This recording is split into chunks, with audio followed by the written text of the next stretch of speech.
Imaginons une scène de théâtre. La salle est bondée, les lumières baissent. L'affiche promène une pièce exceptionnelle où chaque acteur improvise librement, guidé juste par son âme et l'émotion du moment. C'est poétique. Ouais, l'idée est belle, hein? Sauf qu'en plein milieu d'un grand monologue dramatique, un détail cloche. Ah, lequel? Ben, on aperçoit un minuscule fil derrière l'oreille de l'acteur principal. Fait qu'au final, personne n'improvise. Tous répètent au mot près ce qu'un metteur en scène caché dans les coulisses leur dicte dans cette petite oreillette. Ouais, c'est sûr que ça casse un peu la magie du spectacle. Totalement. Mais c'est une allégorie vraiment redoutable pour illustrer ce qui ressort de notre pile de documents d'aujourd'hui. Quand on regarde de près la mécanique de l'hémicycle parlementaire belge actuel... L'oreillette est partout. Exactement. Disons que l'oreillette est omniprésente. Fait que bonjour et bienvenue dans cette nouvelle exploration approfondie. C'est vraiment ce qui frappe quand on lit ces sources. C'est fascinant parce que d'un côté, on a la théorie pure, des textes constitutionnels fondateurs qui dépeignent un député totalement libre. Tout à fait. Et de l'autre, on a des données bien réelles. Des rapports d'analyse de sciences politiques qui montrent un écosystème complètement cadenassé par les partis politiques. C'est ce qu'on appelle la particratie. Et c'est là tout l'intérêt de notre plongée d'aujourd'hui. Nos sources combinent des analyses juridiques très pointues, la jurisprudence de la Cour constitutionnelle belge, celle de la Cour européenne, des droits de l'homme aussi, et des études de cas très récentes sur le financement de ces partis-là. C'est quand même fou de se dire qu'on a un tel fossé entre la théorie de 1831 et la pratique d'aujourd'hui. Ouais, le contraste est saisissant. La mission de notre analyse aujourd'hui, c'est vraiment de décortiquer cet immense fossé entre l'article 42 de la Constitution belge et la stricte réalité du vote partisan. On va regarder quels sont les recours juridiques pour un représentant qui veut s'émanciper, le rôle de la Cour constitutionnelle et surtout, quel pouvoir les citoyens ont pour exiger l'indépendance. C'est un vaste programme. Mais avant de plonger dans les détails, je pense qu'il faut faire une petite mise en garde pour ceux qui nous écoutent. Absolument. En abordant les dynamiques internes de partis spécifiques mentionnés dans les documents, comme le PTB ou la NVA, ou même des sujets très sensibles comme les votes sur le Sahara, on se contente de rapporter objectivement les faits. Voilà. On rapporte les faits et les cas de jurisprudence évoqués. On ne prend parti pour aucune idéologie, que ce soit de gauche ou de droite. L'idée, c'est de rester neutre et de comprendre la mécanique. C'est bien dit. Alors commençons par ce grand écart, ce décalage initial. L'article 42 de la Constitution belge. De ce que je comprends, sur papier, un parlementaire ne doit absolument rien à personne. Sur papier, c'est l'indépendance absolue, oui. L'article 42 stipule que les élus représentent la nation entière. Pas juste leur province. Non, pas juste leur province, pas juste les électeurs qui ont coché leur nom, et surtout pas leur parti politique. Ce texte interdit formellement ce qu'on appelle en droit le mandat impératif. OK, fait que ça veut dire qu'aucune promesse électorale n'a de valeur juridique contraignante. Exactement. Un parti, un syndicat ou même un groupe de citoyens, ils peuvent pas forcer la main d'un élu au moment du vote. Théoriquement, sa seule boussole, c'est sa conscience personnelle. C'est un super bel idéal. Mais quand on se plonge dans les études sociologiques fournies dans nos documents, on est complètement aux antipodes de ça. La Belgique est étudiée à l'international comme l'une des particraties les plus structurées au monde. Ouais, le vrai pouvoir décisionnel a déserté le Parlement. C'est ça. Les sources parlent énormément du cairn. Comment s'opère ce glissement de pouvoir en réalité? En fait, le Parlement devient souvent une simple chambre d'enregistrement. Le centre de gravité s'est vraiment déplacé vers ce fameux cairn, qui est le Conseil des ministres restreints. Et qui siège là? Là-bas, ce sont les vice-premiers ministres qui négocient les compromis, mais attention, ils agissent sous la tutelle directe, presque étouffante des présidents de parti. OK, mais pour les simples députés, s'ils sont censés être libres selon la Constitution, pourquoi est-ce qu'ils suivent aveuglément les consignes qui descendent de ce fameux cairn? Qu'est-ce qui les empêche de juste voter selon leur conscience? C'est là qu'intervient la mécanique du contrôle partisan. Les partis détiennent les clés de la survie politique, L'argent, les postes. Tout ça. Ils contrôlent l'élaboration des listes électorales. Si un député veut être élu, il a absolument besoin d'une bonne place sur cette liste. Ensuite, le parti gère les postes de président de commission, le temps de parole et même le personnel de recherche. Ah oui, même le staff. Ouais. Fait que si un parlementaire commence à jouer les francs-tireurs et à voter selon sa propre conscience, le parti a 1000 façons de le sanctionner sans même l'exclure formellement. On le coupe des ressources, on le marginalise complètement. J'ai vu ce chiffre hallucinant dans les rapports concernant le gouvernement minoritaire de Sophie Wilmès au printemps 2020. Ah, ce cas-là est fascinant! Ben oui, parce qu'en toute logique, si on a un gouvernement qui n'a pas de majorité absolue, le Parlement devrait reprendre ses droits, non? Les députés devraient débattre de chaque virgule, négocier, faire valoir cette conscience au cas par cas. Ça, c'est la théorie. Or, l'étude empirique dans nos sources montre que lors des votes stratégiques de cette période-là, la discipline de parti a atteint un taux de cohésion de 99,73 %. Attends, 99,73 %? Presque 100 % de cohésion. C'est vertigineux? Oui, c'est énorme. Les arrangements ne se négociaient pas du tout entre les élus dans l'hémicycle, mais vraiment entre les états-majors. La consigne est donnée en haut et la faction vote en bloc, point final. Mais pour maintenir une machine de contrôle aussi serrée, il faut des moyens financiers colossaux, tu sais. Et les textes pointent tous du doigt un levier structurel très précis, la loi du 4 juillet 1989 sur le financement public. Ouais, le nerf de la guerre. Comment cette loi a-t-elle nourri cette particratie, hein? À l'origine, cette loi partait d'une super bonne intention. L'idée, c'était d'assainir la vie politique après une série de scandales financiers historiques. OK, pour éviter la corruption. Exactement. Fournir de l'argent public aux partis proportionnellement à leurs résultats électoraux pour éviter qu'ils n'aillent chercher des financements occultes ou illégaux. Mais le remède a entraîné une mutation du système. On l'a un peu trop bien nourri, ce système. On peut vraiment dire ça. Aujourd'hui, 74 % des revenus des partis proviennent de l'État.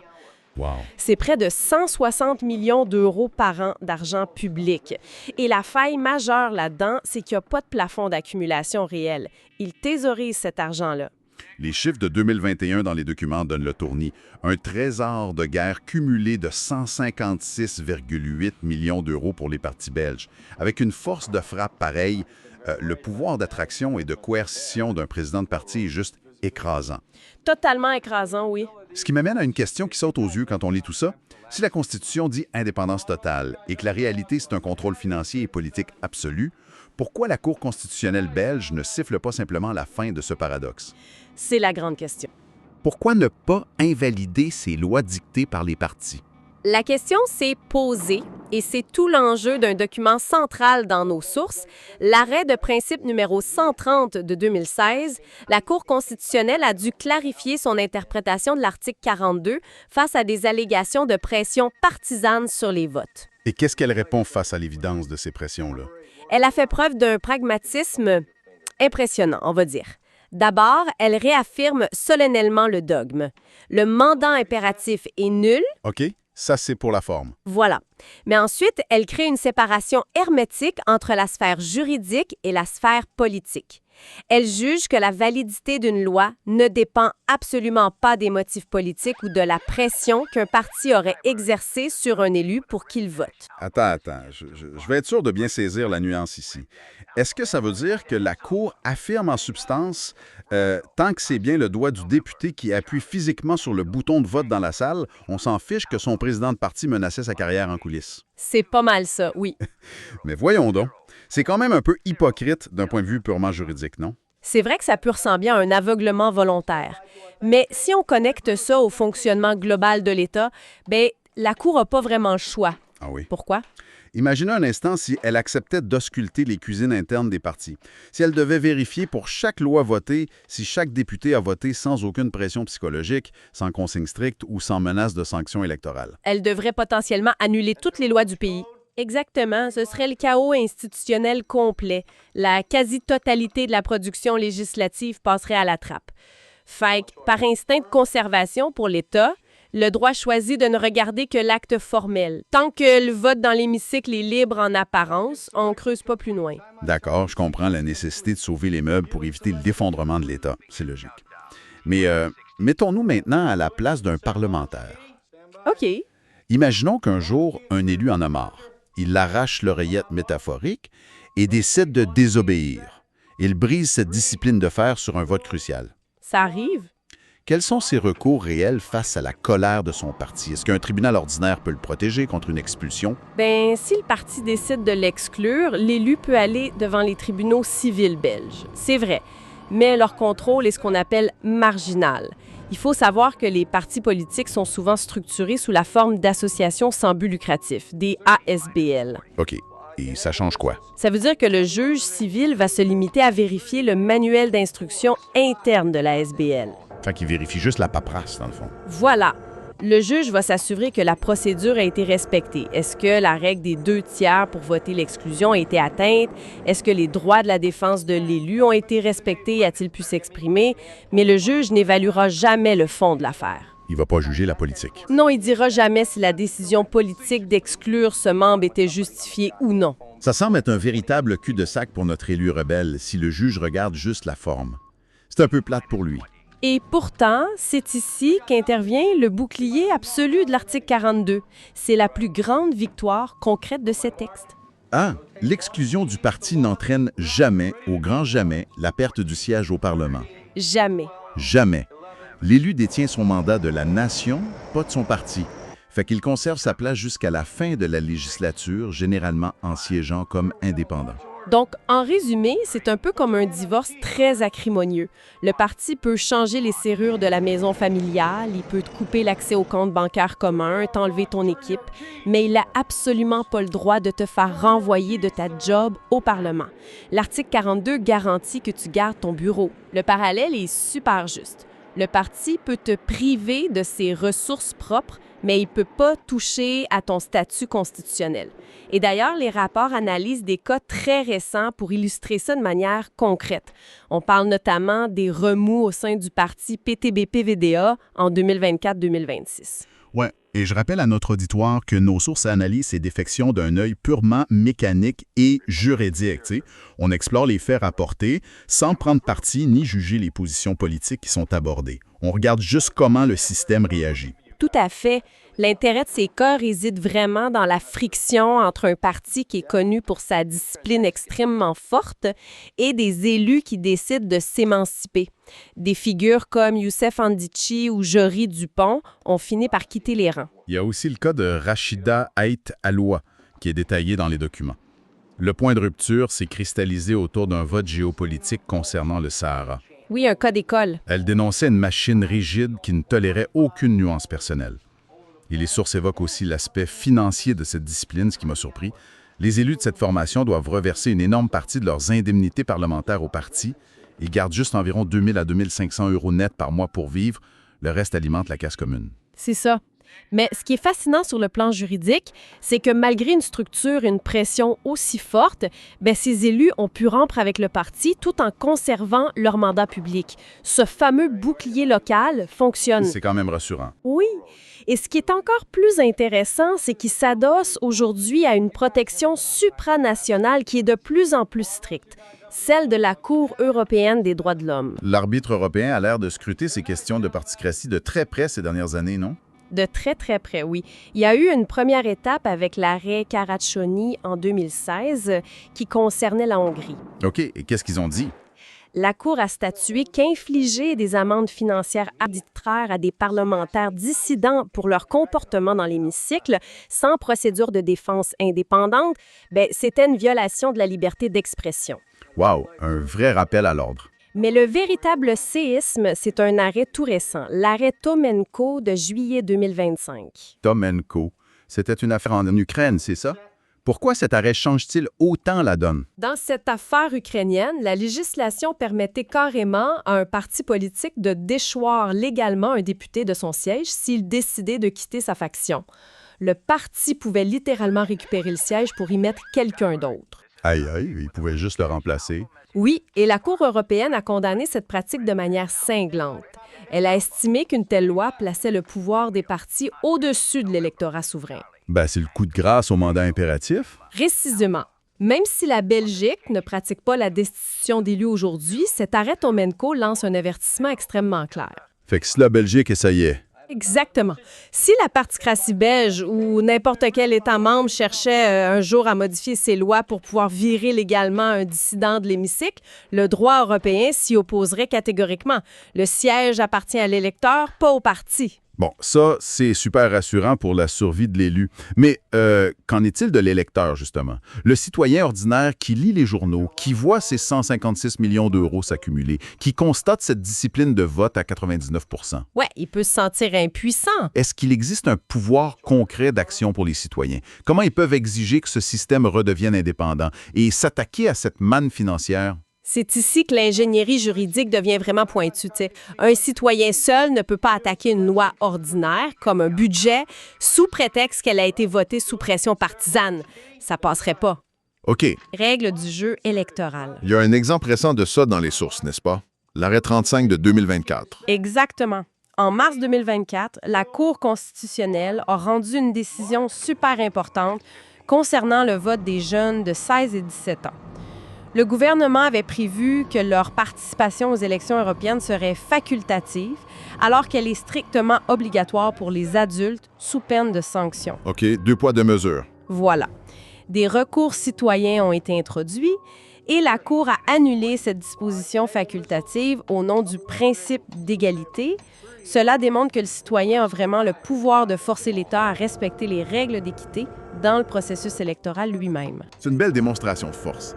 Mais tu sais, ça touche toujours pas au fameux trésor de guerre des partis. Comment est-ce qu'on s'attaque au monument, à cette loi de financement public de 1989? Puisque la voie directe est bloquée pour un individu, il faut passer par l'action collective et une stratégie très astucieuse. Des collectifs citoyens comme le G1000 ou l'initiative We Need to Talk ont compris qu'en s'associant, ils pouvaient démontrer devant les tribunaux qu'ils ont un intérêt collectif à préserver la transparence démocratique. Et quelle est leur arme juridique concrète? J'avoue que le terme technique utilisé dans les documents, la question préjudicielle, m'a un peu laissé sur ma faim. C'est quoi exactement? On demande l'avis d'un juge avant de faire un procès? OK, pas tout à fait. L'idée, c'est de créer d'abord un litige devant un juge civil, tout à fait ordinaire. Par exemple, un nouveau mouvement citoyen ou un petit parti émergent poursuit l'État. OK. Il plaide qu'ils subissent une perte de chance électorale flagrante et une discrimination parce que les partis dominants bénéficient d'un avantage financier public démesuré. Le juge civil, lui, peut pas réécrire la loi de 1989 lui-même. Mais s'il constate qu'il y a un doute sérieux sur l'équité de la situation, il suspend le procès. Et il envoie le dossier à l'étage supérieur. Voilà, il pose la fameuse question préjudicielle à la Cour constitutionnelle.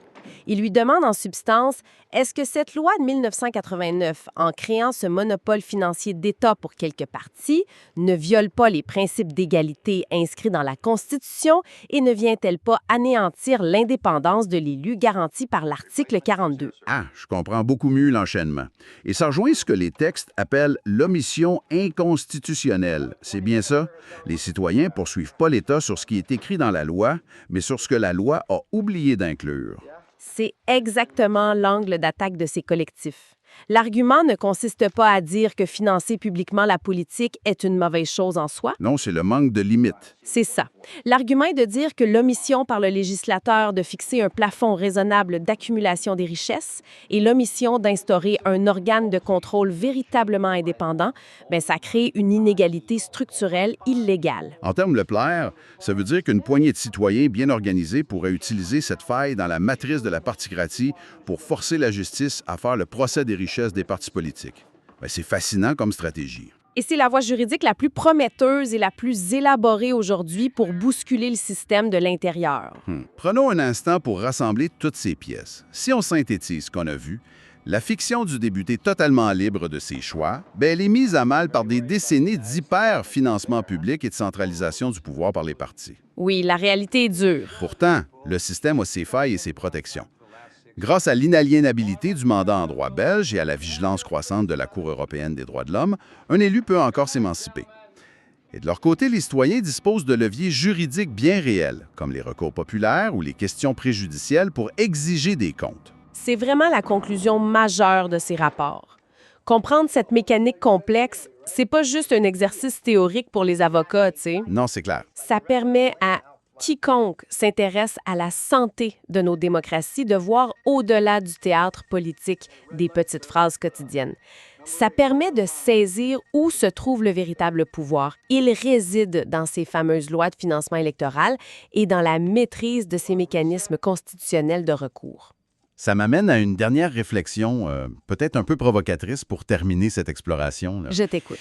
Si on pousse cette logique européenne de protection individuelle jusqu'au bout, si la Cour européenne continue de défendre férocement le droit individuel du député, comme on vient de le voir avec cet arrêt Tomenko en Ukraine, pourrions-nous imaginer d'ici quelques décennies que le droit supranational aille jusqu'à obliger le démantèlement total de la notion même de groupe parlementaire? Wow! Ça renverserait totalement l'architecture de nos assemblées. Mais ça, Imaginez une décision imposant que chaque vote sur tout le continent doive obligatoirement se faire à bulletin secret. Ce serait la fin absolue des consignes de vote et de toute possibilité de représailles partisanes. une démocratie de l'ombre, d'une certaine manière. Oui, mais pure de toute influence. C'est quand même fou d'envisager une transformation aussi radicale du système. Et ça donne vraiment matière à réflexion pour ceux qui nous écoutent. Peut-être qu'un jour, en regardant notre fameuse pièce de théâtre politique, on verra tous les acteurs arracher cette petite oreillette pour de bon. On verra bien. C'est tout pour notre exploration des rouages de la Constitution aujourd'hui. Gardez l'esprit critique et à très bientôt pour une nouvelle plongée. Bienvenue à The Debate. Aujourd'hui, on explore différentes perspectives sur le système politique belge. Imaginez un instant que vous achetez un ordinateur flambant neuf. OK. Le manuel d'utilisation vous promet un système libre, indépendant et super performant. Mais en coulisses, vous découvrez qu'un virus dicte secrètement absolument toutes vos actions. Sans que tu aies le moindre contrôle, dans le fond. Exactement. Et c'est exactement l'image qui me vient en tête quand on analyse le système politique belge aujourd'hui. Le manuel, c'est l'article 42 de la Constitution. Ouais. Ça garantit, noir sur blanc, que les députés sont libres et ne reçoivent d'ordre de personne. Mais le virus, ce sont les présidents de partis et contrôlent tout le processus. Ce qui réduit nos élus à de simples exécutants. C'est ce qu'on appelle la fameuse particratie absolue, on s'entend là-dessus. Fait que face à ce verrouillage institutionnel, on doit se poser une question fondamentale. Quelle est la meilleure stratégie de contestation que les juristes et la société civile doivent employer? C'est le cœur du problème. Absolument. Moi, je soutiens que le litige stratégique de grande ampleur, c'est-à-dire attaquer l'État en responsabilité civile et utiliser les cours européennes, c'est le seul outil capable de forcer une vraie réforme structurelle. Et moi, j'aborde la question d'une autre manière. S'engager dans une judiciarisation frontale, à mon avis, c'est une impasse totale. Ah oui? Oui, parce qu'on fait face à un État qui pratique, mettons, la désobéissance étatique de façon systémique. Je suis convaincue que les juristes devraient plutôt privilégier une guérille administrative. Une guérille administrative, carrément. Oui. Harceler pour la transparence et surtout soutenir les innovations délibératives pour simplement contourner ces parties-là. Entrons dans le vif du sujet d'abord. Le cœur de ma stratégie, c'est d'exploiter ce que j'appelle une lacune inconstitutionnelle. Regardons la loi de financement des partis de 1989. La fameuse loi qui distribue les millions. Exact. Il y a un article très spécifique là-dedans, l'article 15 ter. Cet article-là est redoutable parce qu'il permet de couper les vivres à un parti qui serait hostile à la Convention européenne des droits de l'homme. Ce qui est une bonne chose en soi. C'est très bien. Mais voilà la faille. Cette même loi omet cyniquement de sanctionner les partis qui violent l'article 42 de notre propre Constitution, en imposant un mandat impératif à leurs députés. Donc, la stratégie optimale, c'est de poursuivre l'État législateur pour faute. En s'appuyant sur cette inaction-là, on veut forcer les juges civils à poser une question préjudicielle à la Cour constitutionnelle. Écoute, l'idée de bâtir ce piège juridique, c'est super séduisant en théorie. Mais quand on regarde la mécanique pratique, ça s'effondre assez vite. Pourquoi tu dis ça? T'oublies un détail majeur, l'article 58 de la Constitution. C'est l'immunité parlementaire. Concrètement, un vote au Parlement, même dicté par un parti, c'est inattaquable en justice. Sauf que je ne dis pas qu'on attaque le vote lui-même. Non, je sais, mais au bout du compte, au civil, il faut prouver un préjudice personnel, direct et certain. Comment tu vas prouver devant un juge qu'un vote sous consigne a causé un dommage direct à un citoyen précis? C'est quasi impossible. Il y a des moyens. Et même si, par miracle, tu passes cette étape-là, tu frappes un mur encore plus gros. L'État belge est entré dans une dynamique de dérive illibérale. L'État n'écoute même plus ses propres juges. Tu fais référence à la crise de l'asile, j'imagine. Absolument. Prenons la crise de fait d'asile. L'État a ignoré plus de 16 000 condamnations. 16 000! Ça représente 278,5 millions d'euros d'astreintes ignorées juste parce que l'État invoque l'insaisissabilité de ses biens. Chercher la victoire par les tribunaux, c'est vain face à ça. Je vois très bien ton point. La crise de fait d'asile, c'est une tâche indélébile, c'est clair. Mais permets-vous de t'offrir une autre perspective sur l'action civile, parce que ça a évolué. Je t'écoute. Tu as mentionné l'immunité de l'État, mais il faut regarder l'arrêt Ferrara de 2006. Avant cet arrêt-là, l'État législateur, il était intouchable. Depuis Ferrara, c'est fini. On peut condamner l'État pour une faute dans sa fonction législative. D'accord, mais la question du préjudice reste. C'est ça le nerf de la guerre. La clé, c'est de trouver le bon plaignant. On prend pas un citoyen ordinaire, on prend un élu défectionnaire. Ah, OK. Un député qui se fait punir par son parti. Exactement. Mettons qu'un élu refuse de suivre la ligne, en représailles, il est exclu, il perd ses indemnités ou le parti exige des rétrocessions de salaire. Cet élu-là, il a un intérêt à agir. Il subit un préjudice matériel, direct, qu'on peut documenter. Donc, tu veux que le député poursuive l'État au civil. Oui, sur la base de l'article 1382. On ne veut pas invalider la loi, ce qui violerait l'article 58. On veut condamner l'État pour son omission fautive face à la liberté de l'élu. Ça obligerait les tribunaux à examiner cette faille. Je comprends l'idée, mais je vais être franche. Utiliser l'action civile contre la discipline de parti, c'est comme essayer de vider un océan avec une cuillère trouée. Mais non, c'est un levier puissant. Laisse-moi finir. Tu mises toute ta stratégie sur la Cour constitutionnelle belge. Mais regarde qui y siège. La moitié des membres, ce sont d'anciens politiciens. Ils assument un pragmatisme conservateur très fort. Ils sont indépendants une fois nommés, tu sais. En théorie. Mais dans l'arrêt 130 de 2016, la Cour a explicitement refusé d'invalider une loi sur la base des pressions partisanes. Elle a dit que ça ne relevait pas d'elle. La voie interne, elle est verrouillée par les acteurs politiques eux-mêmes. C'est un argument solide, je l'accorde, et c'est justement pour ça que ma stratégie ne s'arrête pas aux frontières belges. Puisque le droit interne semble cadenassé, on déplace le combat vers l'arbitrage supranational. Tu veux dire faire intervenir l'Europe? Absolument, l'effet de levier des cours européennes, comme la CEDH ou la CGUE, c'est la clé. Nos juges font partie du droit européen. Connais-tu bien l'article 267 du traité de fonctionnement de l'UE? Le recours préjudiciel à la Cour de justice de l'Union européenne, oui. C'est ça. N'importe quel juge local peut utiliser l'article 277 pour contourner le blocage national et demander à l'Europe si notre particratie respecte l'État de droit. OK, mais sur quoi tu t'appuies en Europe? Sur des arrêts récents et massifs. Prends l'arrêt Toumenko contre l'Ukraine de juillet 2025. Ça dit clairement que le parti ne peut pas destituer un élu qui vote selon sa conscience. La primauté du parti sur l'électorat, c'est interdit. Il y a l'arrêt Caraccioni aussi pour les sanctions disciplinaires. Exact. Et Mugemango pour la validation des élections. Les juges belges ont un bouclier européen massif pour dire que nos règles internes violent le droit européen. C'est imparable en cours. Écoute, c'est un argument convaincant. La portée de ces arrêts est énorme en théorie. Mais as-tu considéré l'indifférence de notre gouvernement face à ça? L'indifférence? Oui. L'État belge déploie constamment des manœuvres dilatoires, même face au Conseil de l'Europe ou au Gréco. Le Gréco réclame de la transparence depuis des années, puis rien ne bouge. Mais l'Europe finit toujours par sévir. Ah oui. En 2025, le premier ministre a carrément envoyé des lettres aux dirigeants européens pour tenter d'affaiblir la CEDH et faire réinterpréter la jurisprudence. Ce bouclier européen, il est fort en principe, mais tellement faible en exécution. C'est vrai que l'exécutif résiste, mais le constat d'une justice ignorée, ça ne doit pas nous pousser à abandonner le terrain juridique. Ça force juste à taper plus fort avec ces condamnations internationales. Je ne suis pas d'accord. Ce constat-là, au contraire, il nous force à évaluer des stratégies alternatives. Les juristes doivent abandonner ces chimères constitutionnelles et faire ce que j'appelle du harcèlement administratif. La guérilla sur la paperasse?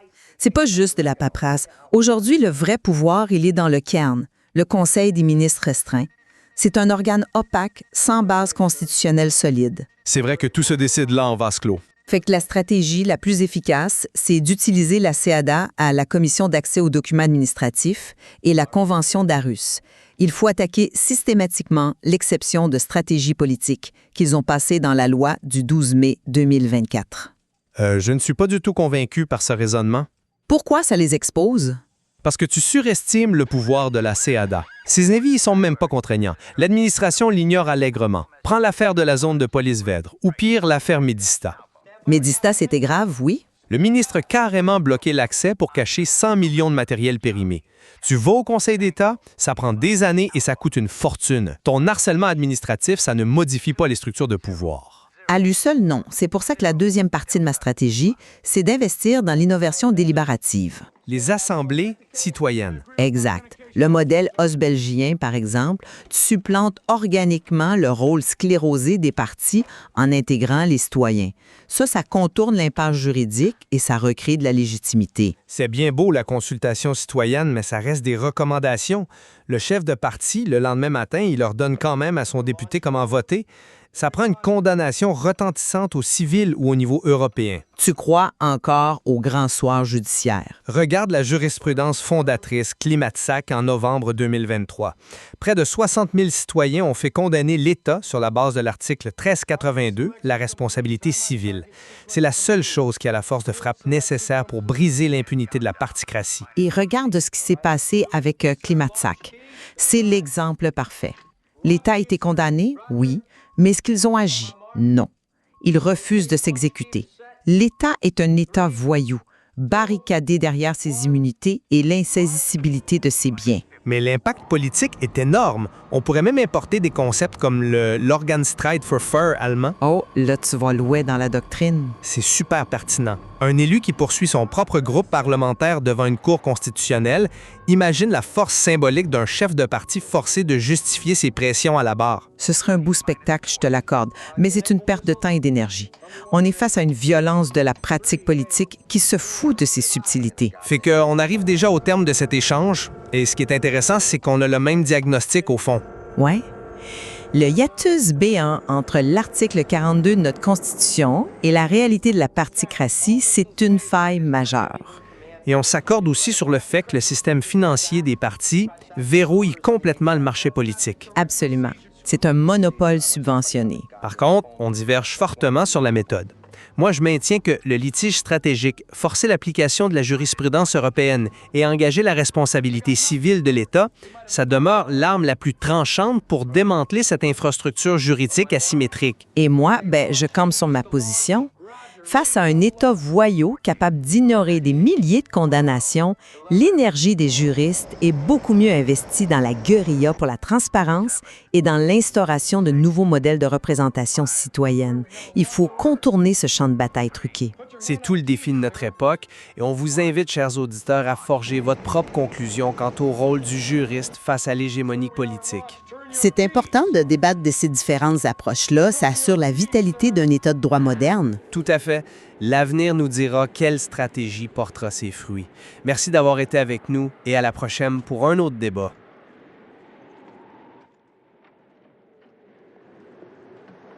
Bienvenue au débat. Imagine une forteresse colossale en plein cœur de l'État. Elle dicte les lois, elle nomme les hauts fonctionnaires, puis elle gère des budgets faramineux. Sauf que si on cherche cette forteresse sur les plans officiels de la Constitution, elle n'existe nulle part. Exactement. C'est un fantôme institutionnel. Aujourd'hui, on s'attaque à la particratie belge, ce système où les présidents de partis ont complètement confisqué le pouvoir décisionnel. Oui, en transformant le Parlement en simple chambre d'enregistrement. C'est fascinant comme dynamique. Et la question centrale qu'on explore aujourd'hui en se basant sur nos recherches, c'est de savoir si on peut démanteler ce monopole par la voie des tribunaux, notamment en s'attaquant au financement public. Ou bien, à l'inverse, si cette structure est tellement blindée juridiquement qu'il faut carrément réécrire les règles de notre ingénierie démocratique. Je représente la première option. Je suis convaincue que le contentieux stratégique, spécifiquement l'action en responsabilité civile contre l'État, c'est le levier capable de forcer les partis à respecter la Constitution.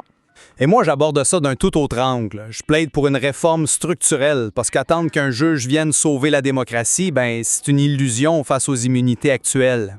Je pense qu'il faut d'abord poser le diagnostic factuel de cette fameuse paralégalité, parce que la contradiction entre le texte et la réalité, elle est violente. Ah, tellement. Le décalage est énorme.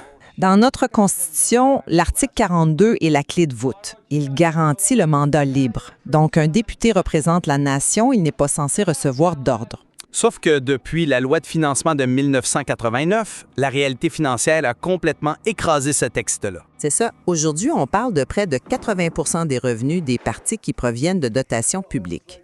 Les partis ont accumulé plus de 156 millions d'euros d'actifs. C'est des sommes colossales. Et comment cet argent tue l'article 42? Bien, par le contrôle de la communication. Un parti dépense jusqu'à 35 de son budget en marketing. Ouais, ici, un député veut voter selon sa conscience contre son président. Le parti ne va pas l'expulser formellement. Non, ils vont juste les couper les vivres de la communication. Le député devient invisible, fait que c'est un mandat impératif qui ne dit pas son nom, avec une discipline de vote de 99,7 %. C'est ahurissant comme chiffre. Ma position, c'est que cette asymétrie monumentale peut chuter devant un tribunal civil pour omission législative. Écoute, ton diagnostic sur l'invisibilité comme arme de sanction, il est tout à fait exact. C'est vraiment le nerf de la guerre. On s'entend là-dessus, Ouais. mais c'est précisément parce que cette sanction est informelle qu'elle se pense en dehors de l'hémicycle que la voie judiciaire va juste frapper un mur. Tu penses que les tribunaux sont impuissants? Totalement. Le droit positif belge a érigé des forteresses qu'aucun tribunal civil ne va oser démanteler. D'abord, il y a le statut juridique. En droit public, un parti politique belge, ça n'existe presque pas. Ce sont des simples associations de faits. Exact. Parfois avec des ASBL de façade pour gérer l'argent. Fait que comment t'attaques une entité qui est légalement aussi insaisissable qu'un club de tricot? Mais en attaquant l'État, justement, pas le parti. Attends, il y a aussi l'article 58 de la Constitution sur l'immunité parlementaire. Un juge ne peut pas enquêter sur les motifs qui poussent un député à peser sur le bouton vert ou rouge. C'est le principe de la séparation des pouvoirs. C'est vrai, mais tu regardes le problème par le bout de la lorgnette du droit parlementaire interne. Ben oui. Oui. Au lieu de regarder la responsabilité de l'État législateur, tu sais, l'État utilise la loi de 1989 pour abreuver les partis d'argent public, mais il refuse de sanctionner ceux qui brisent le libre mandat. On a une disposition clé, l'article 15 ter. Oui, l'article qui est prévu pour couper le financement aux partis liberticides, comme l'extrême droite. Exactement. L'article 15 ter dit qu'on peut supprimer la dotation d'un parti hostile aux droits de la Convention européenne, donc le mécanisme de sanction financière, il existe. OK, je vois où tu t'en vas. Sauf que le législateur a délibérément omis d'inclure une sanction contre un parti qui violerait sa propre constitution, particulièrement l'indépendance de l'élu. En droit, c'est une incompétence négative. Une lacune législative. C'est ça. L'État subventionne une structure qui détruit la souveraineté nationale de l'intérieur. Le fait de ne pas conditionner cet argent au respect de l'article 42, c'est une omission fautive au sens du livre 6 du Code civil. Je comprends les mécaniques juridiques que tu essaies d'assembler. C'est brillant en théorie. L'omission législative, c'est un concept élégant. Merci, mais tu vas me dire qu'en pratique, ça bloque, hein? Dans la réalité procédurale, c'est un cul-de-sac. Prenons le premier obstacle, l'intérêt à agir. Qui va déposer cette plainte? Le simple citoyen? Non, des organisations civiles. Même là, le Conseil d'État et la Cour constitutionnelle vont te rejeter en 5 minutes. Si c'est une ASBL qui milite pour la démocratie, les juges vont évoquer le critère classique. Votre but social se confond avec l'intérêt général. Le fameux problème de l'intérêt collectif. Date de l'article 42. Sauf que la jurisprudence sur l'intérêt à agir a évolué de manière spectaculaire récemment. Regarde l'affaire Klimatsak. L'affaire sur le climat. Ouais. La justice a reconnu l'intérêt collectif d'une ONG face à l'inaction climatique de l'État. Si on applique ça à la démocratie, des coalitions d'organisations sont tout à fait capables de démontrer que le verrouillage financier entrave directement leur objet social. C'est une analogie audacieuse. Le climat est un bien commun, la démocratie aussi, tu sais. Et l'avantage de passer par l'action en responsabilité civile, c'est qu'on demande aux juges civils de poser une question préjudicielle à la Cour constitutionnelle. Pour quand on ait les délais de recours directs? Exactement. Les délais sont expirés depuis longtemps pour la loi de 1989. D'accord. Imaginons qu'on passe le test de l'intérêt à agir. Admettons que ton ONG arrive devant le juge civil, que la question monte à la Cour constitutionnelle, puis que la Cour constate l'inconstitutionnalité. Ce serait une victoire majeure. Sais-tu ce que la Cour va faire? Elle va dégainer son arme de prédilection dans ce genre de dossier ultra-politique, le maintien des effets. Tu penses qu'elle n'osera pas annuler le financement d'un coup? Évidemment qu'elle n'osera pas. Elle va dire la loi est inconstitutionnelle, mais annuler brutalement le financement paralyserait le fonctionnement entier de la démocratie belge. Fait qu'on maintient les effets le temps que le législateur corrige la situation. Et les législateurs, ce sont les partis eux-mêmes. Voilà, tu les renvoies devant leur propre miroir. C'est un exercice complètement futile. C'est là que le droit européen vient briser ce miroir-là. Tu pars du principe que la justice belge peut indéfiniment protéger son écosystème interne. Mais l'offensive de la jurisprudence européenne change complètement la donne. De quelle façon? Les partis ne peuvent plus se cacher éternellement derrière l'article 58 et l'immunité. Prends l'arrêt Tomenko contre Ukraine, rendu très récemment par la CEDH en 2025. Oui, sur la destitution des élus dissidents, mais le contexte ukrainien est hyper différent du nôtre. Le contexte, oui, mais le principe de droit est universel. La Cour européenne a été catégorique. Destituer un élu parce qu'il quitte la ligne de son parti viole fondamentalement les droits démocratiques. Mais en Belgique, on ne destitue pas légalement les députés. Non, la destitution n'est pas juridique. Elle est financière et médiatique. Mais l'effet d'éviction est exactement le même.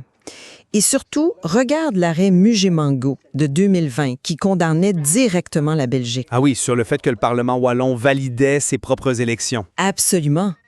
Le Parlement agissait comme juge de ses propres litiges électoraux. La CEDH a dit non. C'est une violation de l'article 13. On ne peut pas être jugé parti. Il faut un organe impartial. Je vois le lien que tu veux faire. Applique cette mécanique à notre financement. Qui contrôle les comptes des partis belges? Leurs millions d'euros. C'est la commission de contrôle du financement. Et qui siège là? Uniquement des parlementaires de ces mêmes partis. C'est vrai que c'est le comble du juge et parti. Si tu amènes ça devant un juge civil en posant la question de sa conformité avec Mugemangango, la commission saute.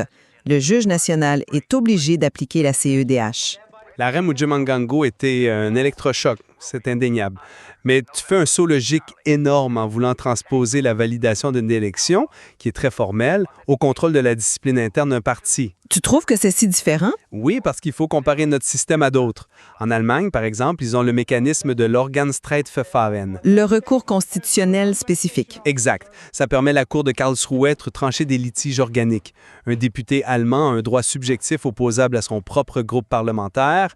La Cour peut tracer la ligne entre la liberté de l'élu et la loyauté au parti. Et c'est exactement ce qu'on devrait forcer chez nous avec la jurisprudence européenne. Mais on n'a pas ça en droit belge, tu sais. Notre Cour constitutionnelle a toujours refusé catégoriquement de s'immiscer dans la dynamique partisane interne. Elle trace une frontière hermétique entre le droit, donc le vote dans l'hémicycle, puis le fait sociologique. Le fait sociologique. Ouais, la pression du président de parti le lundi matin. T'essaies de judiciariser la sociologie. Le juge va te dire que les menaces politiques ou l'attribution des budgets, c'est en dehors de sa juridiction. Mais je refuse d'accepter que 188 millions d'euros par an d'argent public distribué sans contrôle indépendant soit qualifié de simple fait sociologique. C'est de l'argent de l'État, encadré par des lois de l'État. Je te l'accorde, c'est frustrant. Mais on touche ici à la limite du diagnostic. Admettons que ces forteresses rendent le recours périlleux. Si on se concentre sur les solutions, comment on démantèle ce système? Moi, je maintiens que le contentieux stratégique reste la meilleure arme pour forcer une réforme. S'attaquer aux dotations pour changer le système. Précisément. L'idée n'est pas d'éradiquer le financement public. On a un système consociatif, on a besoin de partis forts pour faire des compromis. Mais l'objectif d'une injonction judiciaire, c'est d'attaquer l'asymétrie financière. Donc plafonner les budgets. Oui. Tant que les revenus sont proportionnels aux élections précédentes, avec des dotations massives, tu crées une barrière financière insurmontable pour tout nouveau mouvement citoyen. C'est l'équivalent d'un monopole d'entreprise. Et comment tu forces ça légalement?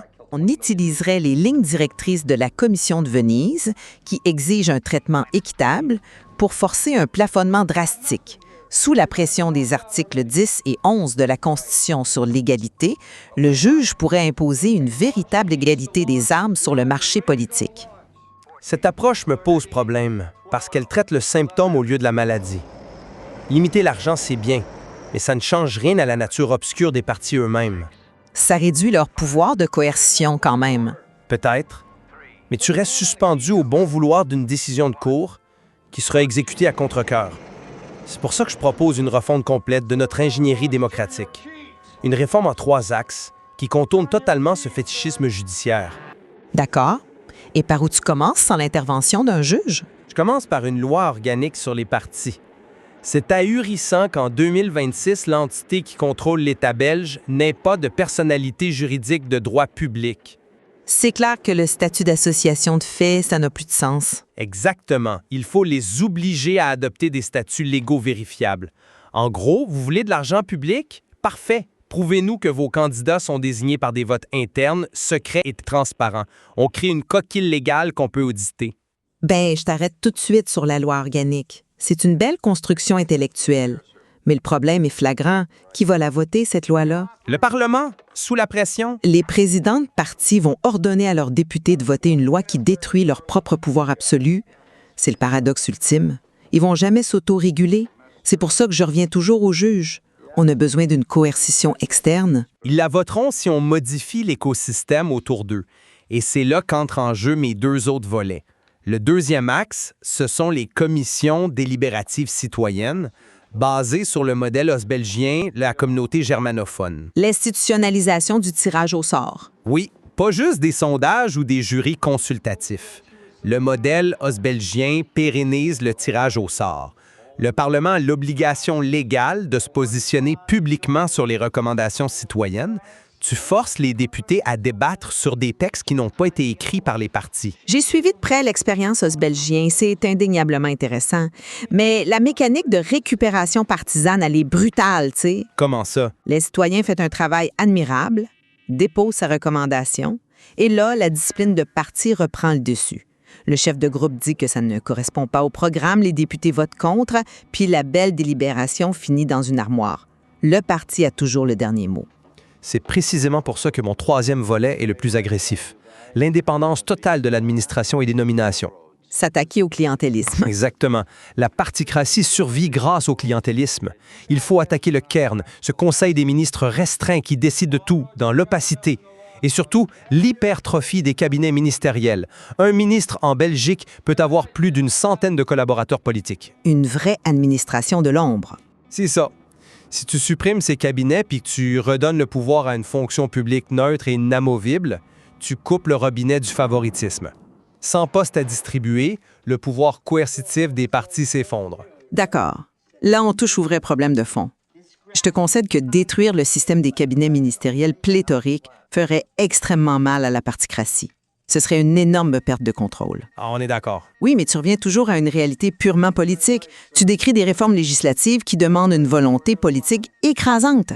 Présentement, cette volonté est cadenassée par ceux-là même qui profitent de l'opacité. Comment tu déclenches la réforme? Par une pression citoyenne généralisée. Le système finira par craquer sous son incapacité à répondre aux crises. Je trouve ça trop lent et trop aléatoire, honnêtement. C'est pour ça que l'audace procédurale doit être l'étincelle. Les tribunaux sont le dernier rempart. Si une ONG réussit à faire déclarer le système de contrôle financier illégal au regard de la CDEH, boum, le cadenas saute. Mais le juge ne rédigera pas la loi à la place du Parlement. On est d'accord là-dessus, mais en déclarant la symétrie financière illégale, le juge force le système à s'ouvrir. Il faut frapper la particratie au portefeuille avec l'arme du droit. Frapper au portefeuille par les tribunaux, c'est sous-estimer la résilience légale du système. Ils vont juste créer de nouvelles structures ou invoquer l'urgence de l'État. Demander au pouvoir judiciaire de dicter l'architecture financière du législatif, c'est flirter avec une crise institutionnelle majeure. C'est un risque à prendre. Le risque, c'est que les juges déclarent incompétents, ce qui légitimerait de facto la particratie. Seule une transition organique poussée par les citoyens peut forcer une évolution pérenne. Au bout du compte, même si nos solutions divergent radicalement, je pense qu'on s'entend parfaitement sur le diagnostic central. On vit sous une fiction constitutionnelle. Oh, tout à fait. La loi de 1989 s'est transformée en un monstre financier. Un monstre qui a étouffé l'article 42. La séparation des pouvoirs classiques est devenue obsolète face à cette concentration entre les mains des chefs de parti. C'est le constat clinique d'un système consociatif qui s'est refermé sur lui-même. Le droit sur papier est complètement déconnecté de l'exercice réel de la souveraineté. Le texte dit que le député est libre, mais l'argent dit qu'il est contraint. Et la question qui demeure ouverte, pour ceux qui nous écoutent et qui étudient la question, c'est de savoir d'où viendra la rupture. Est-ce qu'on s'achemine vers une mutation impulsée par des commissions citoyennes et de nouvelles lois organiques? Ou est-ce qu'un tribunal civil finira par trancher dans le vif en s'appuyant sur les standards européens? La forteresse particratique est puissante, mais ses fondations juridiques sont profondément instables. Il y a encore beaucoup de choses à explorer dans ce dossier. Absolument. Le débat est loin d'être clos. D'habitude, quand on voit passer des histoires de réformes administratives ou bien des décrets budgétaires, bien, on va se le dire, on s'attend à quelque chose d'assez aride, genre des fonctionnaires dans un bureau gris qui ajustent des colonnes dans un fichier Excel. Ben oui, c'est prévisible et généralement, c'est plate à mourir. Tellement! Mais des fois, en creusant un peu, on tombe sur un document qui transforme un simple ajustement comptable en un véritable thriller politique. Et le dossier qu'on explore aujourd'hui illustre ça à la perfection. C'est vraiment capoté de voir comment une simple petite ligne cachée dans un texte de loi peut agir comme le déclencheur d'une mécanique redoutable. Bienvenue dans cette nouvelle analyse en profondeur. Notre mission aujourd'hui, c'est de décoder un document de recherche vraiment percutant qui est daté du 5 mai 2026. Ça s'intitule « Article 103, une attaque contre l'éducation permanente, la contre-attaque ». C'est tout un programme. Mais sans! Et avant de plonger là-dedans, c'est super important de préciser notre approche. Les sources qu'on examine aujourd'hui touchent à des questions politiques extrêmement sensibles en Belgique. Ouais, il y a des partis impliqués, des idéologies qui s'affrontent, bref, des décisions qui polarisent énormément. Exactement. Mais notre but ici, c'est pas du tout de dire qui a tort ou qui a raison, entre la gauche ou la droite. On ne prend pas parti pour l'auteur du texte non plus. On va vraiment agir comme des mécaniciens. J'aime bien l'analogie. On ouvre le capot. C'est ça. On ouvre le capot de ce document pour observer comment les rouages du pouvoir fonctionnent, et ça, peu importe qui est au volant. C'est la meilleure approche. On cartographie le terrain, on regarde les arguments soulevés, puis on analyse la stratégie décrite, sans pour autant endosser la géographie du paysage. Bon, décortiquons tout ça. Le point de départ de ce dossier, le gros mystère qu'on va essayer de percer, c'est une contradiction qui, sur papier, a juste pas de bon sens. Tu parles du décalage entre la cause et les faits. Ouais. Comment un banal article de loi sur des subventions pour des petites associations locales a-t-il pu provoquer la création d'un plan de bataille juridique massif? Genre un plan qui va jusqu'à impliquer la Constitution belge et qui menace de se rendre jusqu'à la Cour européenne des droits de l'homme. C'est vrai que vu de même, ça semble démesuré. Fait qu'avant de parler du fameux article 103, j'ai besoin d'une petite clarification. Le document parle constamment d'éducation permanente. Au Québec, ça sonne un peu comme de la formation continue ou des cours du soir en informatique pour adultes. C'est de ça qu'on parle. Ah non, pas du tout. Et c'est vraiment une distinction cruciale pour bien comprendre l'enjeu. En Belgique, le secteur de l'éducation permanente, c'est un grand réseau d'associations socioculturelles. OK, donc pas des écoles de soir. Non, exact. Leur mandat officiel, c'est carrément de former des citoyens critiques, des gens capables de comprendre la société puis de s'y engager. Dans les faits, ces associations-là agissent souvent comme des vigies. Des chiens de garde, dans le fond. Exactement. Elles défendent les droits civiques, elles soutiennent les populations vulnérables et inévitablement, elles finissent par critiquer les décisions gouvernementales quand ces décisions-là affectent le monde sur le terrain. OK, je comprends mieux. Donc, on parle de groupes citoyens qui ont un réel pouvoir de mobilisation et de contestation. C'est pas des clubs de tricot ou de macramé, là. Le fameux article 103. Allons-y. Selon notre source, cet article 103 a été glissé assez discrètement dans un décret-programme de la Fédération Wallonie-Bruxelles le 17 décembre 2025. Oui, un décret qui normalement sert juste à régler des plates questions de budget. C'est ça. Sauf que ce texte-là instaure 8 critères pour évaluer ce qu'ils appellent la proximité politique de ces associations d'éducation permanente. Et quand on regarde ces critères, c'est assez spécial. C'est même très large. Vraiment?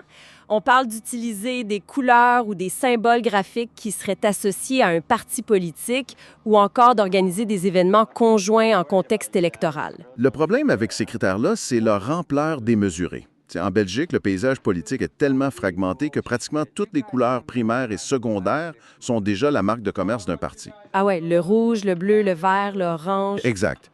Et pour ce qui est du contexte électoral, il y a des élections municipales, provinciales, régionales, fédérales ou européennes presque à chaque année. C'est constant. Fait que si une association écologiste fait une affiche avec du vert pendant une année d'élection, bang, elle est suspecte. C'est exactement le risque, oui. Mais l'auteur soulève un point encore plus délirant, la rétroactivité.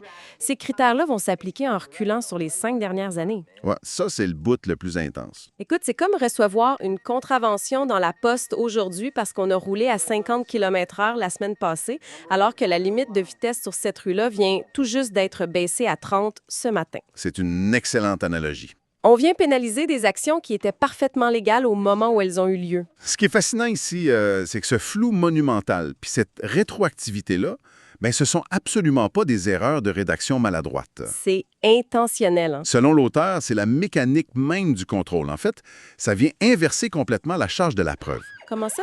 Bien, ce n'est plus au gouvernement de prouver qu'une association a commis une faute grave pour lui couper les vivres.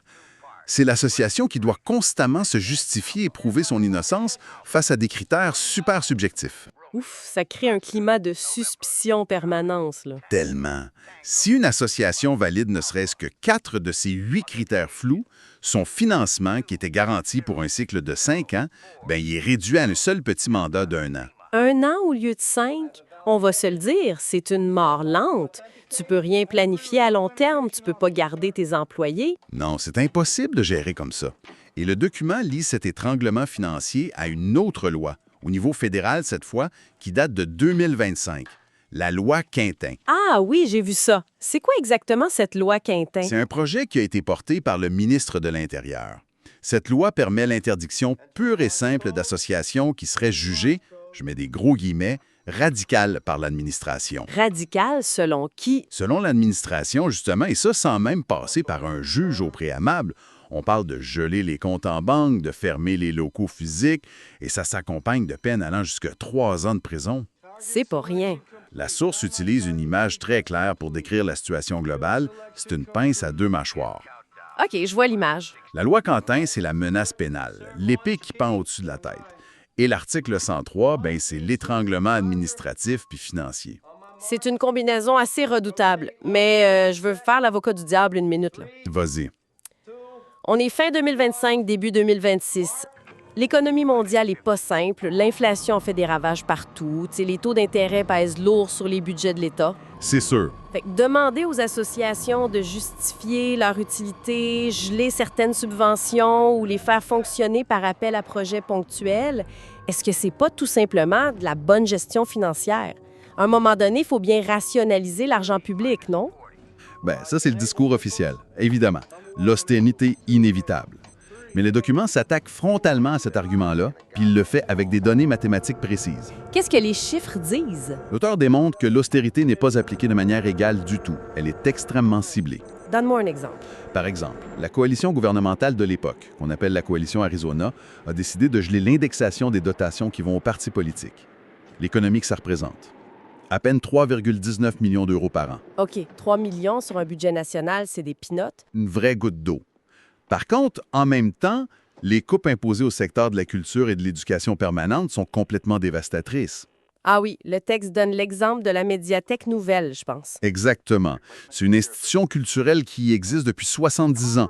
Elle abrite des centaines de milliers d'archives puis de références. Et qu'est-ce qui arrive avec eux? Bien, à cause de ces coupes, elle est programmée pour fermer définitivement ses portes le 1er janvier 2027. Détruire 70 ans de patrimoine pour balancer un tableur Excel pendant qu'on touche à peine au budget des politiciens, ça montre clairement un choix idéologique. C'est pas juste comptable, t'as raison. Et le contraste devient complètement fou quand le document aborde la question des amendes judiciaires que l'État accepte de payer. Ça, c'est mon bout préféré.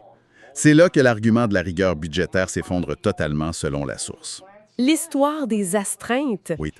L'État belge préfère engloutir des fortunes en payant des astreintes des pénalités financières imposées par les juges plutôt que de financer l'hébergement des demandeurs d'asile. C'est insensé.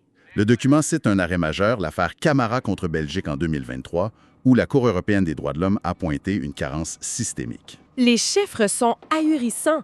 Début 2025, on parle de plus de 3000 personnes qui dorment dans la rue et l'État qui accumule plus de 2200 condamnations à payer des pénalités. Exact.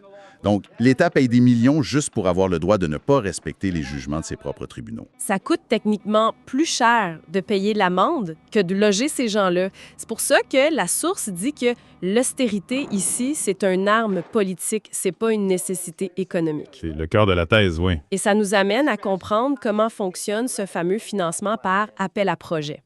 Tu sais, on pourrait penser que c'est de la saine compétition, mais le document explique que ça change l'ADN même des associations citoyennes. Tout à fait. Imagine une association qui doit se battre tous les 6 mois pour obtenir un tout petit budget basé sur un projet hyper spécifique, souvent défini par le gouvernement lui-même. Elle n'a plus le temps de faire sa vraie mission. Exact. Elle n'a plus le temps de faire ce travail de fond. Elle passe son temps à remplir de la paperasse, à mesurer des indicateurs de performance, à pondre des statistiques. Les travailleurs sociaux deviennent essentiellement des bureaucrates de la subvention. Ouf, c'est lourd. Si on relie ça à la situation globale, c'est un mécanisme brillant de dépolitisation. L'association n'est plus le chien de garde qui critique le pouvoir, elle devient un simple prestataire de services obnubilé par ses propres codes d'évaluation. D'ailleurs, le rapport mondial Civicus Monitor, qui évalue la liberté de la société civile, a donné à la Belgique une note de 77 sur 100. Ce qui n'est pas fameux. Non, ça fait chuter le pays dans la catégorie des espaces civiques dits rétrécis. Et ça, c'est franchement troublant. Le texte cite des chercheurs qui décrivent ça comme une ineffectivité organisée. Une effectivité organisée. C'est un grand terme pour dire qu'on ne supprime pas les droits sur papier, on rend juste le processus pour les défendre tellement complexe puis sous-financé que les citoyens abandonnent. C'est de la violence institutionnelle très silencieuse, dans le fond. C'est exactement ça. Mais la grande question qui émerge de tout ça, c'est si l'austérité est juste un prétexte. Qui bénéficie vraiment de l'étouffement de ces contre-pouvoirs-là? Et là, la source pointe directement vers le cœur du système belge. La particratie. Le règne absolu des partis politiques sur l'appareil d'État. C'est vraiment la clé de voûte de toute cette analyse. C'est là que ça devient vraiment intéressant. Parce que les auteurs mettent le doigt sur une contradiction constitutionnelle majeure. Oui, l'article 42. Exact. En Belgique, l'article 42 de la Constitution stipule noir sur blanc que les élus représentent la nation entière, puis non pas le parti ou l'arrondissement qui les a fait élire.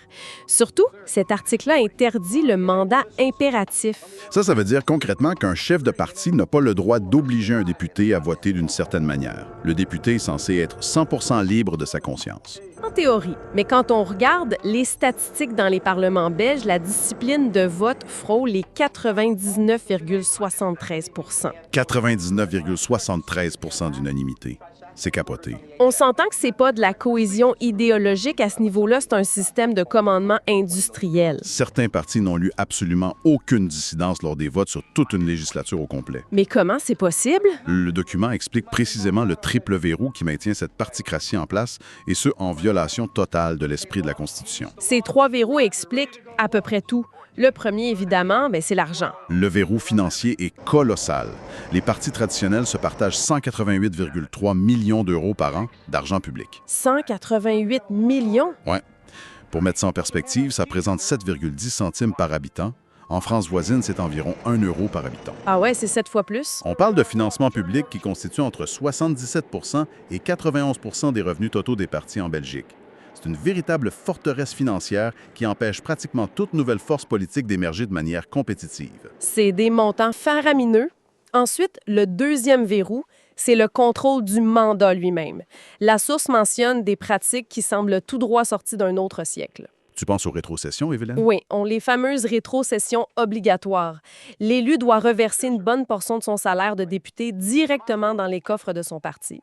Et pire encore, les lettres de démission pré-signées en blanc. Ça, c'est le moyen de chantage ultime. Tu sais, avant même de te présenter aux élections, le parti te fait signer une lettre de démission sans y mettre de date. Voyons donc, c'est légal, ça? Dans les faits, ça se fait. Si un jour tu décides de voter selon ta conscience et contre la ligne du chef, la direction sort la lettre, ajoute la date d'aujourd'hui, puis tu n'es plus député. Le libre arbitre de l'élu n'existe plus pantoute. C'est complètement fou. Et pour couronner tout le troisième verrou, c'est l'opacité. Oui. Une législation votée en 2024 a instauré une exception permettant de garder secrète la, je cite, « stratégie politique ».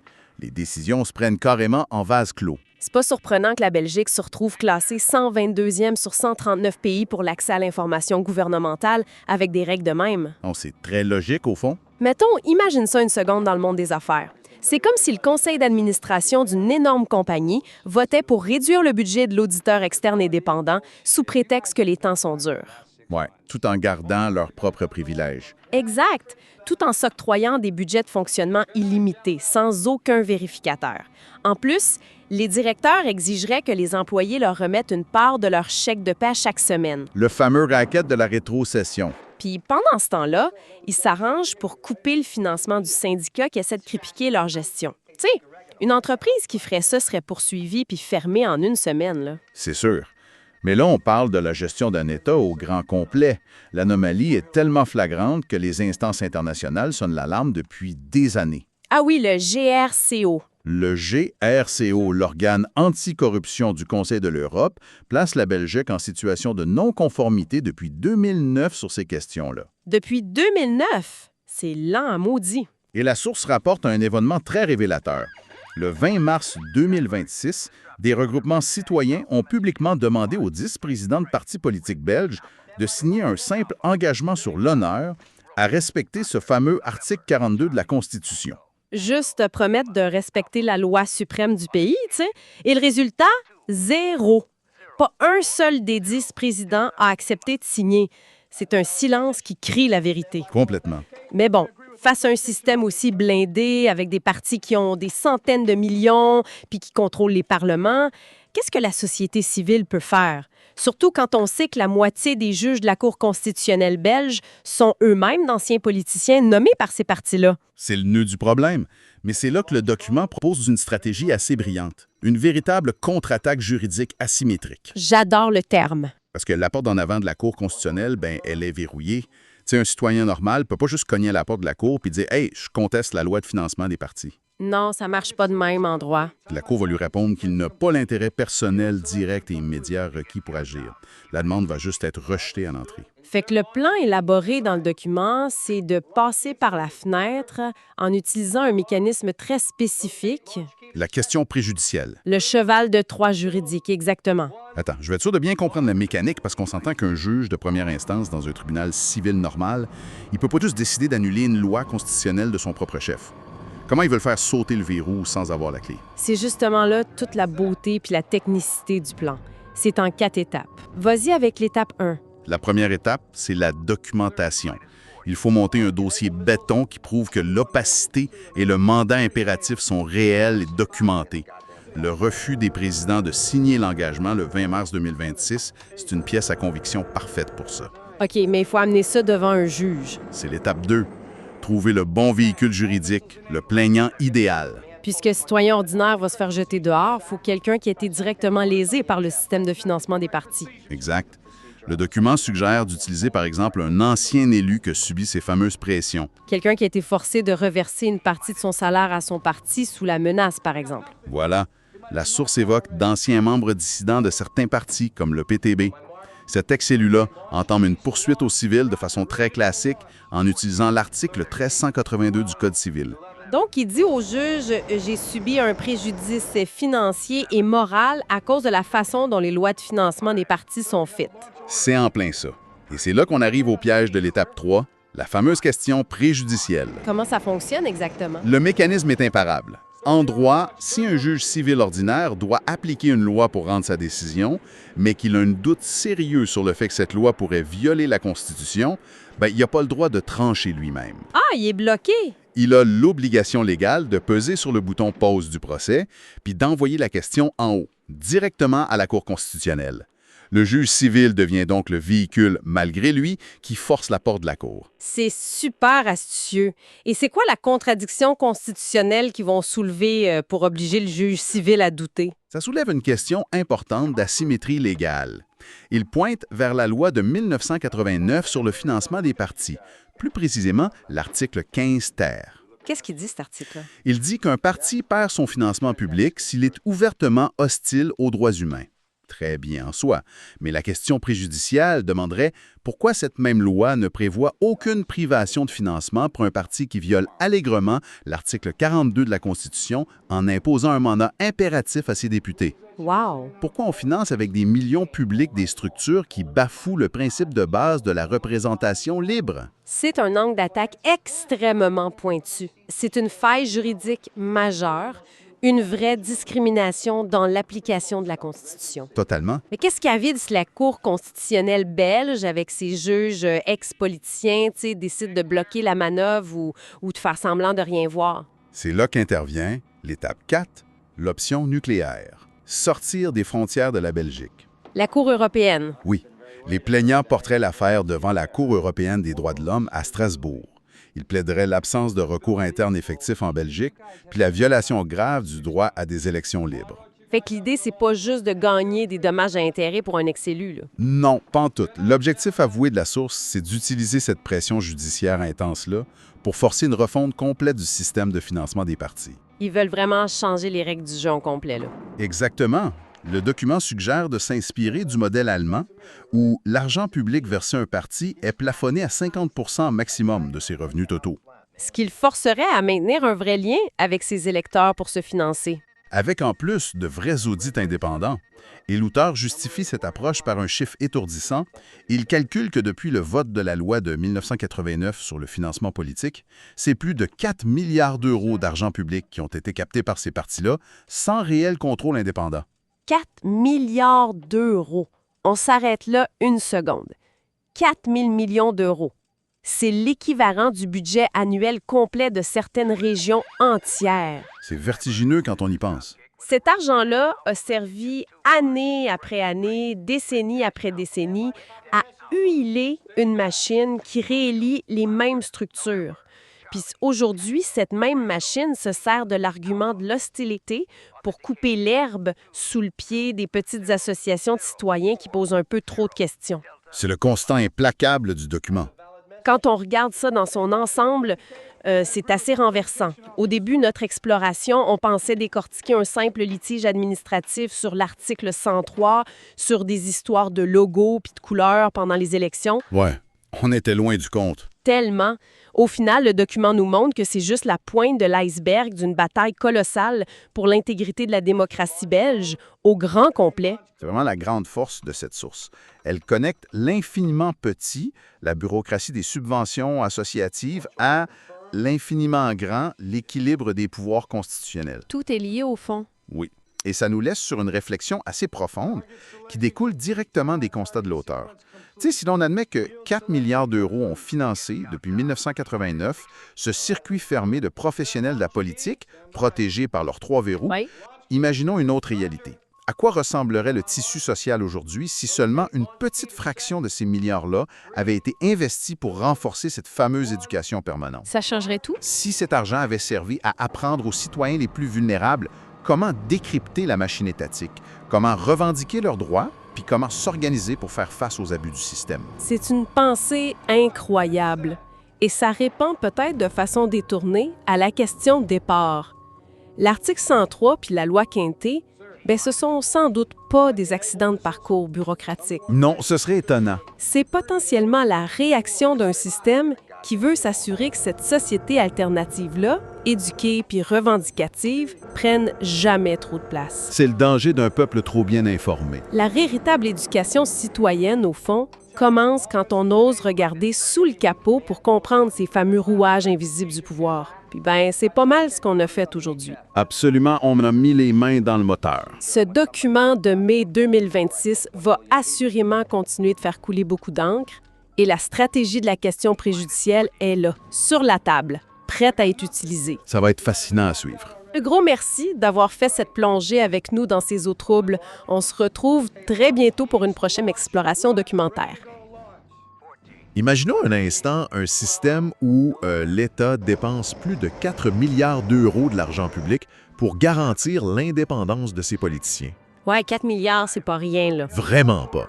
Puis la théorie, nous dit que ces élus-là représentent l'ensemble de la nation et sont censés être libres, tu sais. En théorie, oui, le fameux mandat libre. Exact.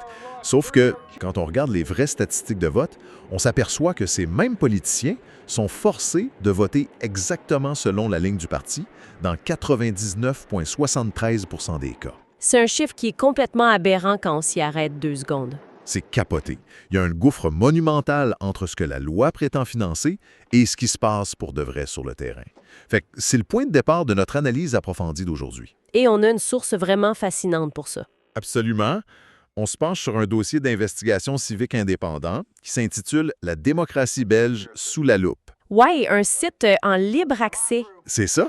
Et plus spécifiquement, on va regarder comment des simples citoyens essaient de faire sauter ce système-là de l'intérieur en utilisant une faille super inattendue. Mais d'abord, on va se présenter. Bien sûr, je suis ravi de plonger là-dedans aujourd'hui.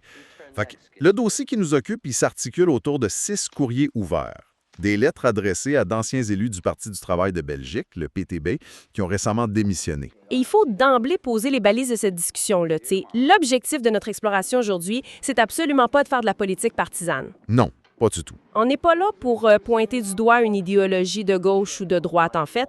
Les sources utilisent le PTB juste comme un cas d'étude. C'est un laboratoire, si on veut, pour décortiquer une mécanique constitutionnelle qui touche l'ensemble de la classe politique. Oui, le but, c'est de comprendre comment une poignée de démissions locales pourrait carrément se transformer en un séisme juridique. Exactement. Et comment le citoyen peut reprendre le pouvoir face à ces immenses machines que sont les partis. C'est justement cette approche-là qui détonne dans les documents. Parce que, tu sais, habituellement, un politicien qui claque la porte, ça fait les manchettes 2 ou 3 jours. Ouais, on traite ça comme des potins de corridor. Ben c'est ça. On dit, il était frustré, il y a eu une chicane de personnalité avec le boss, puis on passe à un autre appel. Fait que l'histoire meurt là. Ben ici, l'investigation renverse complètement le narratif. Le site ne traite pas ces démissions-là comme de la petite politique. Il les recadre comme des véritables actes de citoyenneté. Et c'est là que ça devient super intéressant. Parce que les motifs derrière ces départs, ils révèlent des mécanismes de contrôle qui vont bien au-delà de la simple discipline de parti. C'est quoi les exemples qu'ils donnent? Prenons le cas de Rachida Ait Aloua. C'est une infirmière de profession qui était devenue députée wallonne. OK. Quand elle a démissionné, elle n'a pas juste dit l'ambiance de travail est toxique. Elle a dénoncé l'imposition stricte d'une ligne géopolitique sur des questions comme le Sahara occidental. Attends un peu, là. Un enjeu de politique internationale imposé comme une ligne rouge à une élue régionale, ça n'a aucun rapport avec son mandat direct? Complètement. Pourquoi un parti régional exigerait une soumission totale là-dessus? Et le pire, c'est que c'est pas un cas isolé. Les sources parlent aussi de Jory Dupont, un député très actif sur la crise des polluants éternels. Qu'est-ce qui s'est passé avec lui? Écoute bien ça. Il a carrément dénoncé une intrusion massive dans la vie privée des élus. On parle d'un examen intrusif par le parti, des héritages familiaux de plus de 60 000 €. Pardon? Le parti politique s'arroge le droit de fouiller dans les héritages personnels de ses membres? Ouais, c'est écrit noir sur blanc dans les témoignages. C'est le genre de pratique qui illustre l'emprise totale de la structure sur l'individu. C'est assez troublant. Il n'y avait pas un autre nom aussi, un ancien chauffeur de bus? Oui, Youssef Andichi, une figure ouvrière emblématique. Lui, il s'est retrouvé dans une situation où le parti semblait revendiquer la paternité de ses propres voix de préférence électorale, comme si les votes lui appartenaient pas à lui, mais à la machine. Fait qu'au fond, ces témoignages-là, c'est pas juste des anecdotes pour faire jaser. Exactement. Et c'est le point crucial de l'analyse. En droit, ces anciens élus acquièrent un tout autre statut. Ils deviennent ce que les sources appellent des victimes documentées d'un système. Wow! C'est un peu comme si on passait d'une simple chicane de bureau à genre la constitution d'un dossier solide pour harcèlement institutionnel avec des témoins clés. C'est la parfaite analogie. Leur départ public prouve l'existence d'une discipline coercitive extrême. Concrètement, là, en quoi le fait qu'un parti exige une discipline stricte, ça devient un problème pour la justice? Je veux dire, tous les partis font pas ça un peu, s'assurer que leurs députés votent du même bord. C'est une super bonne question et, selon les sources, c'est pour ça que le PTB est juste un cas limite révélateur. La vraie question qui émerge de ces preuves-là, elle est profondément constitutionnelle. C'est-à-dire? À qui appartient un siège parlementaire? Quand quelqu'un est élu, est-ce qu'il travaille pour la nation ou pour l'appareil qui l'investit? Mais si on se fie à la Constitution belge, la réponse devrait être claire, non? L'article 42 stipule que l'élu représente la nation, le fameux mandat libre.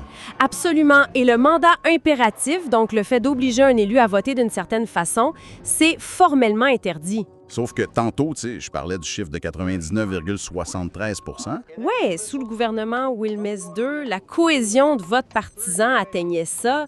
Je veux dire, statistiquement, c'est impossible. Tu peux pas avoir des dizaines de personnes avec des bagages différents qui arrivent tous exactement à la même conclusion sur chaque loi, sans aucune contrainte. Le libre arbitre n'existe plus, rendu là. C'est exactement ce que l'investigation conclut. L'article 42 est devenu une fiction totale. Une coquille vide. Voilà. Et c'est là que l'État belge devient responsable parce que l'État finance activement ce système-là, cette particratie. Fait qu'il faut suivre l'arrivant comme toujours. Toujours. Les sources remontent à la loi du 4 juillet 1989. Celle sur le financement des partis politiques, je suppose. C'est ça. À l'origine, l'idée était noble. On voulait moraliser la vie politique, donner des fonds publics pour éviter la corruption par le privé. Ce qui a du sens sur papier. Mais le résultat aujourd'hui... L'État a versé environ 4,02 milliards d'euros en dotation directe depuis cette loi-là. Aujourd'hui, on parle de près de 108,7 millions par année. 108 millions par an pour financer des structures qui, en pratique, anéantissent le mandat libre. C'est fou. Et comment cet argent-là est utilisé pour contrôler les élus, là? L'investigation ramène ça à l'exemple du PTB avec la fameuse règle du salaire d'ouvrier. Ah oui, j'ai vu ça. Comment ça marche au juste? En gros, l'État verse une grosse indemnité publique à l'élu pour garantir son indépendance, mais le parti oblige l'élu à rétrocéder une grande partie de cet argent-là à la caisse de lutte du parti. Donc, lui reste quoi à la fin du mois? Un plafond net estimé entre 200 et 2400 euros. Attends. L'État verse des millions de fonds publics pour s'assurer que les élus sont financièrement indépendants et intègres, mais cet argent-là est immédiatement siphonné par les partis pour s'assurer que ces mêmes élus obéissent au doigt et à l'œil. C'est ça. C'est le serpent qui se mord la queue. L'État finance son propre problème. C'est exactement ça. L'État a créé un moteur économique qui protège les partis en place et qui empêche toute concurrence citoyenne réelle. L'élu devient prisonnier de la structure. OK, le constat est sombre, c'est clair. On est dans un cul-de-sac démocratique. Mais c'est ici que l'investigation amène une idée de contre-attaque. Et à première vue, ça a l'air complètement farfelu. Le recours au droit civil. Ouais. Puisque l'État est responsable de cette lacune-là, en versant des milliards sans exiger le respect du mandat libre, les sources proposent d'utiliser le droit civil, le code civil. Vraiment. C'est le même code qu'on utilise pour une chicane de clôture entre voisins ou pour un contrat d'achat d'auto. Et là, on veut l'utiliser pour attaquer une faille massive de la démocratie nationale. Ça a l'air disproportionné, oui, mais juridiquement, c'est brillant. L'outil proposé, c'est une action en responsabilité civile contre l'État législateur pour faute par omission. Basé sur quoi? Sur l'ancien article 1382 du Code civil ou le livre 6 du Nouveau. En gros, l'argument, c'est de dire l'État commet une faute en maintenant un cadre légal défaillant. Il donne des millions, sans mettre de garde-fou pour protéger l'article 42 de la Constitution. Mais comment un simple juge au civil, là, en première instance, peut condamner l'État là-dessus? Ça prendrait des appuis massifs. Et c'est là que l'investigation sort l'artillerie lourde. L'action repose sur un triangle jurisprudentiel de la Cour européenne des droits de l'homme, la CDEH. OK, on monte au niveau européen. Oui, 3 piliers fondamentaux. Le premier, c'est l'arrêt Mugemangango. Ça établit qu'un parti ou un parlement peut pas être juge de sa propre cause électorale. Donc, pas d'auto-évaluation par le système lui-même. C'est logique. Le deuxième pilier, c'est l'arrêt Caraccioni. Ça concernait des élus hongrois, non? Exact. Ça dit que toute sanction interne infligée à un élu, ça nécessite des garanties procédurales strictes. Tu peux pas juste punir un député en cachette. Fait que ça s'attaque directement à la discipline coercitive dont on parlait avec les démissionnaires. Complètement. Et le troisième pilier, c'est l'arrêt Tomenko. Probablement le plus important. Ça confirme la protection du siège contre la destitution partisane. Le siège n'appartient pas au parti, il appartient à l'électorat. C'est du solide, mais pour que cette action civile fonctionne, il faut que les ex-élus, ceux à qui on a adressé les lettres, s'impliquent, hein? Oui. L'investigation leur propose 4 niveaux d'engagement. Parce qu'on s'entend, s'attaquer à une machine partisane, ça demande du courage. J'imagine que le niveau 1, c'est le moins risqué, hein? C'est ça. Le premier niveau, c'est juste de fournir un témoignage écrit et signé. L'ex-élu n'a pas besoin d'aller en cours. Son document devient une preuve versée au dossier. Une preuve officielle que le contrôle coercitif existe, c'est intelligent. Et le niveau 2? C'est l'audition. Venir témoigner à la barre devant le juge, de vive voix. Déjà plus confrontant. Ouais. Ensuite, le niveau 3, c'est l'intervention volontaire. Le nom de l'ex-élu s'ajoute formellement au dossier, à côté des citoyens plaignants. Ça montre au juge qu'on a de véritables victimes du système devant lui. Et le niveau 4, ben j'imagine que c'est de prendre le taureau par les cornes. Devenir la partie demanderesse principale, diriger la poursuite contre l'État. C'est l'exposition maximale, mais c'est ça qui a le plus d'impact jurisprudentiel. Mais c'est fascinant. Mais le but de tout ça, c'est pas d'avoir un chèque de dédommagement de 5000 pièces à la fin du procès. Ah non, pas du tout. Les sources sont claires là-dessus. L'action civile, c'est juste un cheval de Troie. Un cheval de Troie pour atteindre une cible beaucoup plus grosse. Exact. Le véritable but, c'est de forcer le juge de première instance à poser ce qu'on appelle une question préjudicielle à la Cour constitutionnelle. Et c'est là qu'on arrive au cœur nucléaire de cette affaire-là. L'article 15 éther. Voilà. L'article 15 éther de la fameuse loi de 1989 sur le financement. Il faut qu'on explique ça parce que le paradoxe est juste hallucinant. Cet article-là prévoit de couper le financement public d'un parti s'il est hostile aux droits fondamentaux, genre les droits de la CDH. Donc, l'outil de sanction existe. Il existe. Mais cet article-là ne prévoit absolument aucune sanction financière. Zéro. Pour un parti qui viole l'article 42 de la Constitution. Un parti peut imposer un mandat impératif, prendre le contrôle total de ses élus, et l'État va continuer de lui verser ses millions. Et c'est là toute la beauté de l'argument juridique. L'investigation pointe ça comme une discrimination injustifiée, ce qui viole directement les articles 10 et 11 de la Constitution sur l'égalité. Fait que si la Cour constitutionnelle reconnaît cette omission-là comme inconstitutionnelle, ça signe la fin de l'impunité financière de la particratie. C'est énorme. C'est comme ça que le citoyen reprend le pouvoir, au fond, en coupant directement le robinet financier des partis qui traitent leurs élus comme des simples employés soumis. C'est une façon de court-circuiter le système en utilisant ses propres règles. Parce que, on va se le dire, les politiciens en place ne changeront jamais ces règles-là d'eux-mêmes. Oh que non! Et les documents donnent un exemple frappant de ça. En mars 2026, il y a eu un engagement de transparence qui a été proposé au chef de parti. Et le résultat? 0. 0 président de parti sur 10 n'a signé l'engagement. Personne ne veut lâcher le morceau. Ce que ça signifie pour quiconque s'intéresse à la politique, c'est que la société civile n'a pas le choix d'utiliser les tribunaux pour forcer la main du système. Si on résume, le parcours est incroyable. On part de témoignages de démissionnaires épuisés, on les transforme en preuves juridiques pour une action civile dans le seul but de corriger une faille constitutionnelle qui coûte 4 milliards d'euros. C'est une vraie révolution juridique en devenir. Mais avant de terminer, il y a une dernière pensée provocatrice dans les sources. Un truc qu'on n'a pas encore exploré. Oui, ça vient du droit allemand. L'Organstreitverfahren. Exact, c'est imprononçable, mais le concept est puissant. C'est un mécanisme légal en Allemagne qui permet à un député de poursuivre directement son propre groupe parlementaire devant la Cour constitutionnelle. C'est capoté. C'est carrément un bouton panique légal pour l'élu. Pas besoin de passer par un procès civil de 3 ans.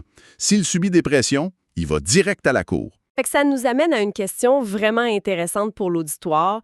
Il faut imaginer ce qui se passerait dans notre propre paysage politique si chaque élu disposait d'un tel outil. Un moyen de défier les chefs de parti sans risquer de détruire sa carrière au complet. Ouais. Est-ce qu'on verrait un chaos total au Parlement avec des poursuites partout? Ou bien, au contraire, est-ce que ce serait le grand retour d'une véritable démocratie représentative, une politique où les idées de l'individu priment enfin sur la ligne imposée par le parti? C'est une sacrée question à méditer. Absolument. Ça remet en perspective tout ce qu'on tient pour acquis dans notre système démocratique. Et ça prouve que parfois, chercher dans les failles de la loi, c'est la meilleure façon de la réparer. C'est tout pour notre exploration d'aujourd'hui.